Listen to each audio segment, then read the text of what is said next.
A first-of-its-kind study in Singapore is shedding new light on a heart condition that's been dubbed a silent killer.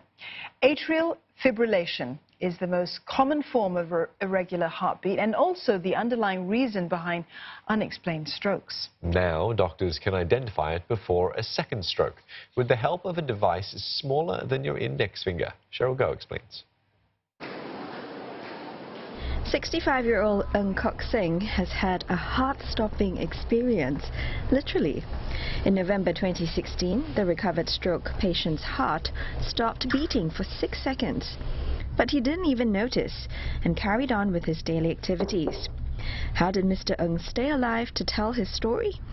He had to thank this nifty device. An insertable cardiac monitor, or ICM, about the size of a AAA battery, but flatter. Placed just under the skin at the chest, it was able to detect Mr. Ng's irregular heart rhythms and trigger an alert to his doctor. Mr. Ng was diagnosed with atrial fibrillation. This state of a fast irregular heartbeat generates blood clots, and the blood clots, if they do leave the heart, gives rise potentially to stroke. And so atrial fibrillation increases the risk of us getting strokes by more than 500%. Atrial fibrillation, or AF, is a silent killer that's difficult to diagnose. Over 80% of patients have no symptoms and are therefore unaware that they even have the condition. Now, doctors say 50,000 Singaporeans have AF, though this is likely a conservative estimate. Since 2015, a total of 205 patients like Mr. Ng were implanted with ICMs, 37 of whom were found to have the condition.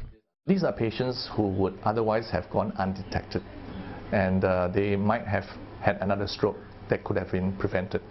In hindsight, I would say I should be thankful, and I think I'm lucky. We have this device, and it is in me. Without this, what am I now? I don't know. The ICM program will be extended to Ng Teng Fong General Hospital from December. NUHS will also extend the operating hours of its nurse-led clinic for AF at Bukit Batok Polyclinic. Patients will benefit from longer consultation sessions with advanced practice nurses who will give them personalized treatment on how to manage their condition.